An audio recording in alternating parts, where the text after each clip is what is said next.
नमस्कार। कैसे हैं सब? पानीग्राहीज के एक नए ब्लॉग में आप सबका स्वागत है। तो आज मैं लेकर आई हूँ नचिकेता की कहानी। तो चलिए सुनते हैं। वासृवा मुनि के पुत्र थे नचिकेता। तो एक समय की बात है, वासृवा मुनि ने सोचा मैं एक यज्ञ का संरचना करता हूँ। फिर उन्होंने काफ़ी सारे मुनि ऋषि और ब्राह्मणों को यज्ञ में बुलावा दिए और उन्होंने कहा कि यज्ञ जब समाप्त हो जाएगा तब मैं मेरे जितने सारे संपत्ति है उनमें से सबको, जितने सारे निमंत्रित साधु मुनि ऋषि और ब्राह्मणों आए हैं उन सब में बांट दूंगा। यज्ञ जब खत्म हो गया तब उन्होंने क्या किए, उनके जो बूढ़ी गायें थे उन बूढ़ी गायों को सारे ब्राह्मणों और ऋषि मुनियों को देने लगे। ये सब देख के नचिकेता को बिल्कुल भी अच्छा नहीं लगा। तो उन्होंने उनके पिताश्री को जाके कहा कि ये अच्छी बात नहीं है, आपको यज्ञ का कोई भी पुण्य फल नहीं मिलेगा। आपने तो कहा था आप अच्छे अच्छे चीज़ें दान करेंगे, लेकिन आप जो काम की नहीं है, जो बूढ़ी गायें हैं, जो कोई आपको कोई काम नहीं देंगे, जो दूध नहीं देते, उनको क्यों दान कर रहे हो? तो उनके पिता ने उनकी बात को टाल दिए बिना सुने। तो नचिकेता को बड़ा दुख हुआ।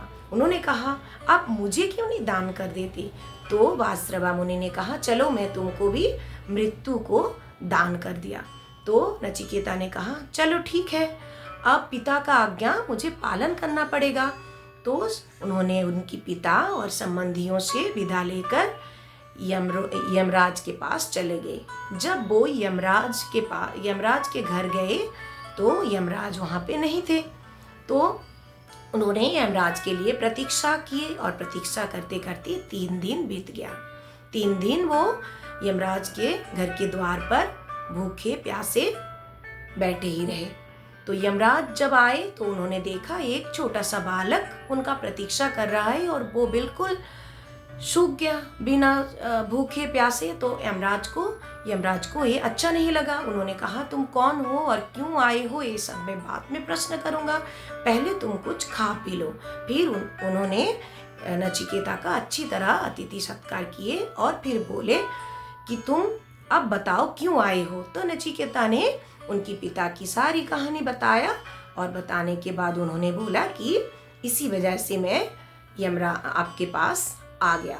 तो यमराज ने बोला वो बाद में सुनेंगे, अब मेरे घर आके तुमने जो भूखे और प्यासे रहना पड़ा 3 दिन, तो इसकी बदले में मैं तुम्हें 3 वर देना चाहता हूँ। तो तुम मांगो, क्या चाहिए तुम्हें? तब नचिकेता ने कहा पहले तो मैं अपने पिता की क्रोध के लिए वर मांगता हूँ। मैं जब यहाँ से घर जाऊँगा तब मेरे पिता मेरे साथ पहले जैसे प्यार से बात करे, उनके मन में मेरे प्रति बिल्कुल भी क्रोध ना रहे। तो यमराज ने कहा तथास्तु, अब तुम सेकंड बार मांगो, दूसरा बार मांगो। तो उन्होंने कहा अब मुझे स्वर्ग के बारे में बताइए, किस प्रकार से मनुष्य को स्वर्ग का सुख मिलेगा। यमराज ने आश्चर्य तो हुए कि इतनी छोटे से बालक वो स्वर्ग के बारे में पूछ रहा है, लेकिन फिर भी उन्होंने स्वर्ग लाभ की सारी विधियां बताई, कैसे मनुष्य स्वर्ग प्राप्ति कर पाएंगे।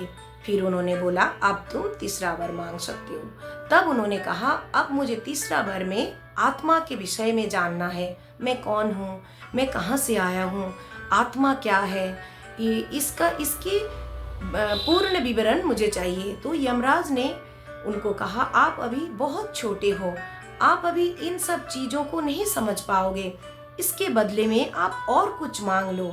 बहुत प्रकार के लालच दिए यमराज नचिकेता को, लेकिन नचिकेता यमराज की किसी भी प्रकार की प्रलोभन में बिल्कुल भी नहीं भूले।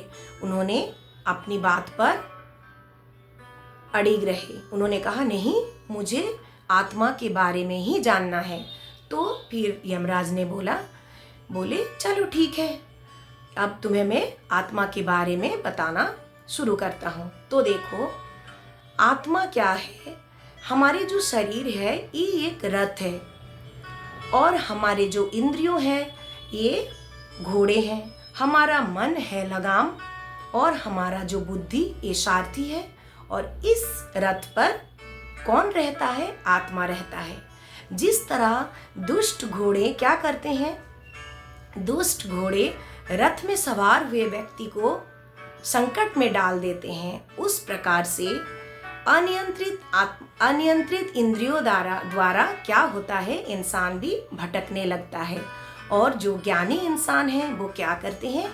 अपने इंद्रियों को, अपने मन को, अपने इंद्रियों को अपने बुद्धि से क्या करते हैं? अपने ज्ञान के द्वारा और बुद्धि के द्वारा वो संयत करके रखते हैं। अपने जो इंद्रिय होते हैं उनको वो बिल्कुल भी अनियंत्रित होने नहीं देते हैं। तो जो इंसान अपने इंद्रियों को हमेशा कंट्रोल करके रखता है वो आत्मज्ञानी कहलाता है। और उसको क्या होता है? उसको मोक्ष भी मिल जाता है। तो ये रही नचिकेता की कहानी। तो नचिकेता क्या हुआ? बड़े होके बहुत बड़े साधु बने, बहुत बड़े तपस्वी बने थे। तो कैसी लगी कहानी? बहुत अच्छी है ना नचिकेता की कहानी। तो देखिए दोस्तों, हमें भी अपने क्या करना है? अपने मन को, अपने इंद्रियों को हमेशा संयम में रखना चाहिए, अनियंत्रित होने नहीं देना चाहिए। अगर हमें अपनी इंद्रियों को बस में नहीं रखेंगे, काबू में, अपने मन की काबू में नहीं रखेंगे, अपने इंद्रियों को अनियंत्रित होने देंगे, तो क्या होगा? हम भी संकट में पड़ेंगे और हमें भी ज्ञान प्राप्ति नहीं होगी। ठीक है, तो आज भी एक मंत्र बता के फिर मैं आज की ब्लॉग खत्म करूंगी। नमो ब्रह्मण्य देवाय गो ब्रह्मण्य हिताय च जगद्धिताय कृष्णाय गोविंदाय नमो नमः।